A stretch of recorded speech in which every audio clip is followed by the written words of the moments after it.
Selamat pagi saudara dan sahabat dimanapun Anda berada. Senang berjumpa di dalam One Verse a Day. Kita mau merenungkan firman Tuhan. Sebelumnya marilah kita berdoa. Ya Tuhan, terima kasih kami bersyukur untuk hari baru yang Tuhan beri, untuk kekuatan, iman, pengharapan di dalam Tuhan. Kami mau belajar dan merenungkan firman-Mu hari ini. Biarlah Engkau hadir, melawat dan menerangi kami semua. Terima kasih Bapa, di dalam Kristus kami berdoa. Amin. Saudara, firman Tuhan hari ini dari Yohanes 13 ayat 35.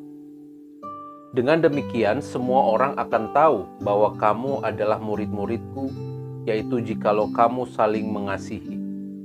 Saudara, ayat bacaan kita hari ini merupakan bagian dari kisah-kisah terakhir pelayanan Yesus di dunia ini, sebelum ia disalibkan dan kembali kepada Bapa di surga. Yesus berasal dan datang dari Allah, dan ia juga akan kembali kepada Allah. Sebelum ia diserahkan, Yesus membasuh kaki para murid-muridnya. Pada perjamuan terakhir bersama dengan murid-muridnya, Yesus melepaskan jubahnya, mengikatkan sehelai kain lenan pada pinggangnya, dan mulai membasuh kaki murid-muridnya. Ketika ia sudah selesai, ia menjelaskan kepada mereka, "Jadi jikalau aku membasuh kakimu," kata Yesus, "aku yang adalah Tuhan dan gurumu, maka kamu pun wajib saling membasuh kakimu. Sebab aku memberikan teladan kepada kamu, supaya kamu juga berbuat sama seperti yang telah kuperbuat kepadamu." Saudara, Yesus juga memberikan perintah kepada murid-muridnya untuk saling mengasihi. Sama seperti Yesus sudah mengasihi murid-murid, maka mereka pun haruslah saling mengasihi. Dengan demikian semua orang tahu bahwa mereka adalah pengikut Kristus, yakni jikalau mereka saling mengasihi. Saudara, Albert Schweitzer dikenal di seluruh dunia sebagai seorang teolog, seorang tenaga medis, dan seorang musikus. Tetapi di atas semuanya itu, ia juga dikenal sebagai misionaris yang berbakti, yang telah menghabiskan waktunya lebih dari 50 tahun merawat orang-orang yang terjangkit lepra di hutan belantara Afrika Barat. Suatu saat ketika ia pergi ke Eropa, beberapa kerabatnya meminta nasihatnya tentang bagaimana cara terbaik mendidik anak-anak. Switzer tidak memberikan penjelasan yang panjang lebar. Jawabannya singkat dan padat, ringkas dan sederhana, namun jelas dan meyakinkan. Jadi Anda ingin mengetahui bagaimana cara terbaik mendidik anak-anak? Katanya.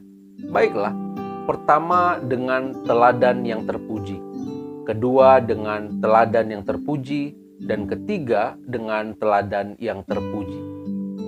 Saudara, Yesus sungguh adalah teladan utama bagi kita orang percaya. Ketika dia meminta murid-muridnya untuk saling membasuh kaki, karena ia sudah melakukannya terlebih dulu. Ketika Yesus meminta murid-murid untuk melayani, Yesus pun sudah terlebih dulu melayani. Bahkan kedatangannya ke dunia ini merupakan bentuk kerendahan hati yang luar biasa. Dia mau melayani dunia ini. Ia mau menjadi sama seperti manusia. Ketika Yesus memerintahkan pengikutnya untuk saling mengasihi, itu karena Yesus sendiri sudah memberikan dirinya, mati di atas kayu salib, menjadi kurban penebus dosa yang sempurna untuk seluruh umat manusia. Sehingga barang siapa yang percaya kepadanya tidak binasa, melainkan beroleh hidup yang kekal. Saudara, Yesus meninggalkan teladan yang sempurna. Kalau dia menginginkan para pengikutnya melakukan kasih, itu karena dia sendiri sudah melakukannya terlebih dulu.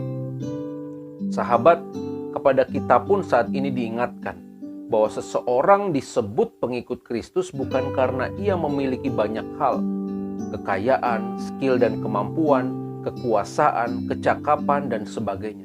Seseorang disebut sebagai pengikut Kristus karena ia sungguh-sungguh menghidupi dan melakukan kasih. Segala ciri dan karakter Kristus itu tampak dalam kehidupannya. Mari sahabat, kita evaluasi diri kita. Sudahkah kita mencerminkan Kristus dalam kehidupan kita? Manakah yang lebih utama dalam hidup ini? Diri kita, kepentingan kita, kebutuhan kita yang tidak pernah habis itu, atau Kristus? Sudahkah kita mengisi waktu-waktu kita di dalam rangka memuliakan Tuhan? Kiranya Roh Kudus menuntun dan memampukan kita di dalam memenuhi panggilan tersebut. Amin. Mari kita berdoa. Ya Allah, kami sungguh bersyukur untuk firman Tuhan yang boleh kami dengar dan kami renungkan. Kami diingatkan hari ini agar kami menjadi pengikut Kristus sejati. Kristus sudah mencontohkan, sudah menjadi teladan yang sempurna dalam kehidupan kami. Itu sebabnya biarlah kami sebagai pengikut-pengikut-Mu, kami pun boleh belajar melatih diri kami untuk mengikuti Kristus, melakukan kasih, menghidupi kasih di tengah-tengah keseharian kami. Mampukan kami ya Roh Kudus di dalam memenuhi panggilan-Mu ini. Di dalam Kristus kami berdoa. Amin. Tuhan memberkati kita semua, saudara.